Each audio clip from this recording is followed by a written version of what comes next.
We're here at Cob House Fisheries near Droitwich in Worcester. It's a popular place for kids and for anglers. And me and Gary Barclay are watching what Alan Scotthorne's up to. This man's 5 times world champion, the only bloke to have ever won it 5 times. And I'm certainly learning a lot from the process. You're on this yellow Carp Bungee, Alan, and it seems to be going out an awful long way. It's more stretchy than the solid elastic, isn't it, because it's hollow core? Yeah, it's an ideal elastic when you're catching all sorts of different types of fish. I mean, you know, already today we've had a bream, and this is first carp that I've hooked. Now it's probably a little bit soft for the peg that I'm on, because you can see there's 1 or 2 snags around. There's a tree to the left hand side, and also a tree to the right hand side. So I think, you know, looking at the size of this fish, maybe even stepping up to a pink bungee might be quite an option, because, you know, you've got a lot of stretch in a yellow bungee, and that's a big fish. Oh, that's a good carp, isn't it? Lovely fish. Yeah.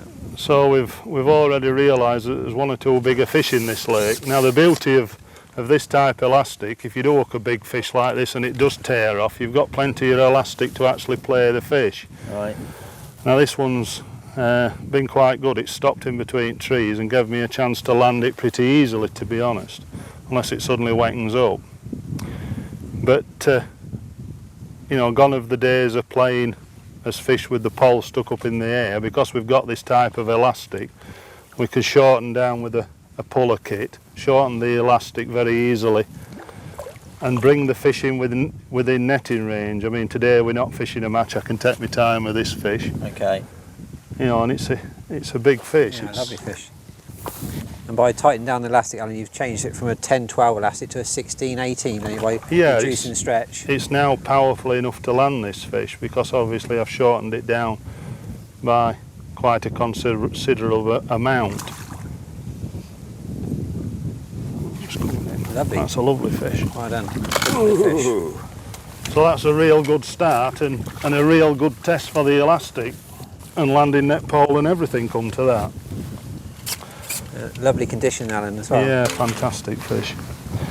I mean, Cob House Fishery, it's not a place that I've fished a lot. It's a place that I've only fished a couple of times, and this lake that we're on today, I'm not sure even of the name of this lake, Peter, but it's obviously the home to some big fish. And your holler elastic, because it does stretch, it's very, very difficult to break. I mean, a normal elastic with a big fish like this with a lot of pressure on could break quite easily, but because your holler bungee is extra strong, it does work very well. Yeah. So you can almost bottom out on the bungee, can you, Alan?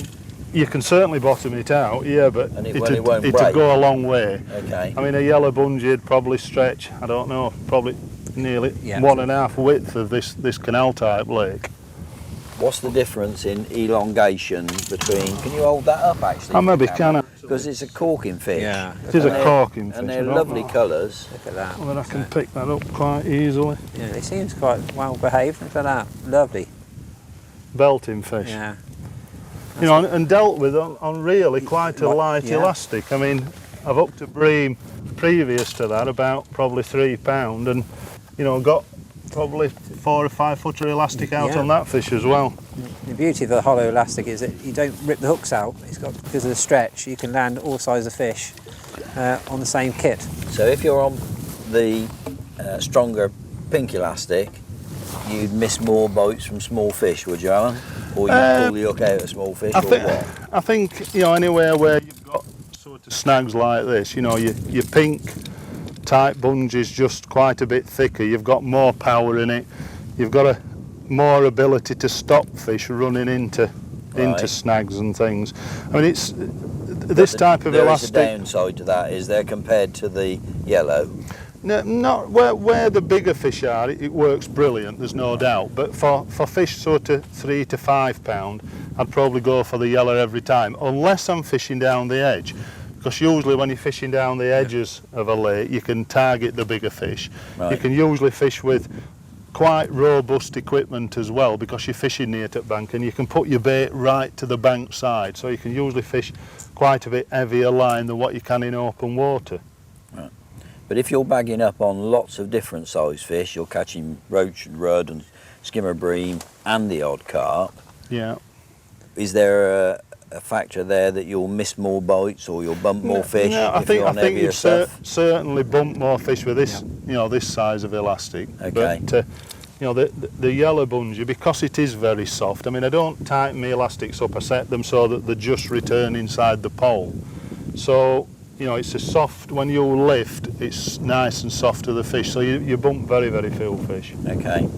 Now, you've gone between the yellow and the pink here. There's one below the yellow, the green. That's lighter still. Yes. And you would use that on small silvers, would you? Yeah, anywhere I think where you've got F1 type carp, which, I mean, F1s grow to maybe 2-3 pound normally, unless they're in a real big lake.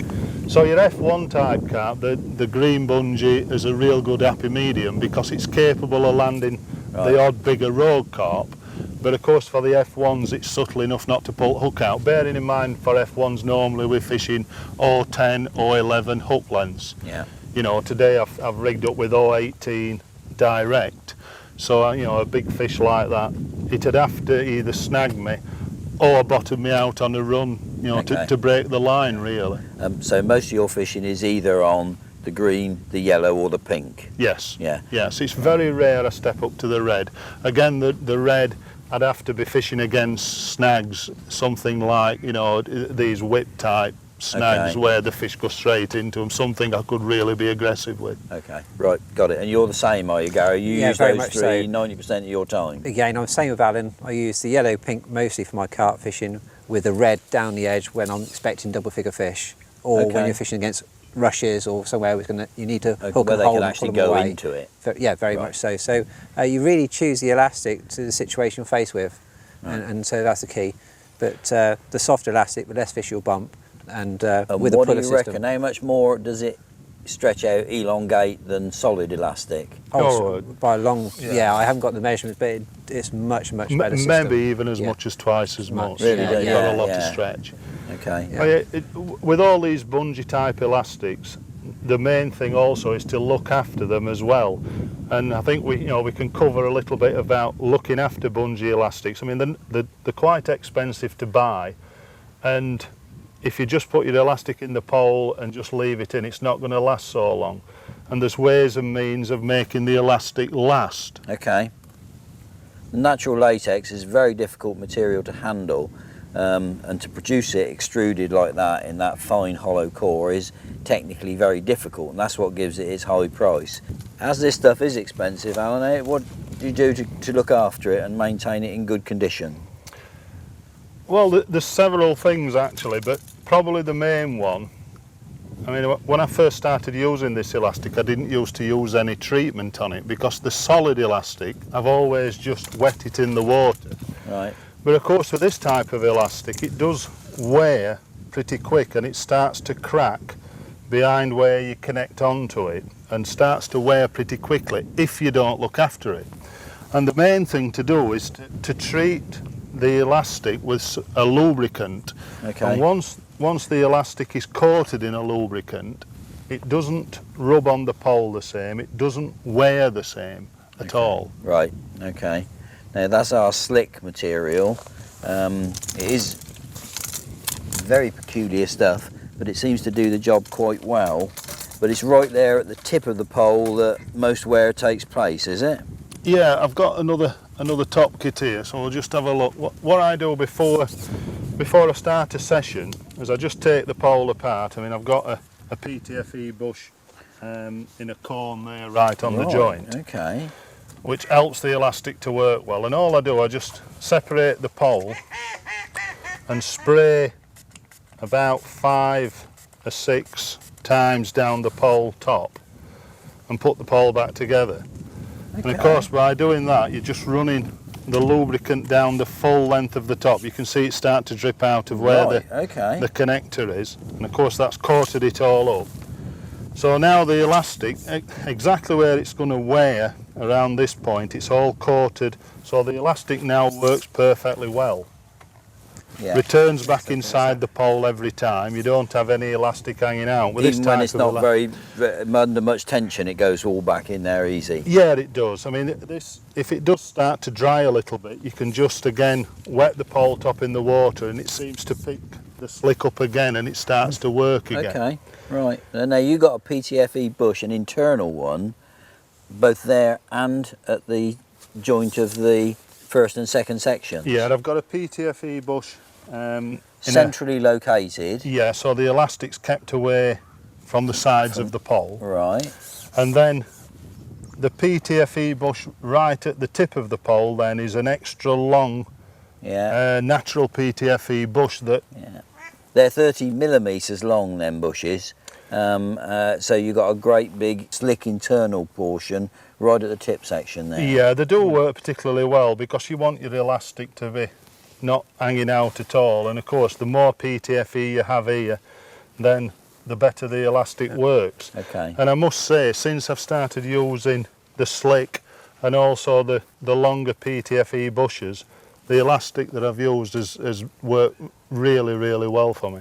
Right, now you fish extensively, but you're getting months out of one piece elastic, are you? Yeah, before, what I found before I used to treat it is that I were replacing the elastic quite regularly.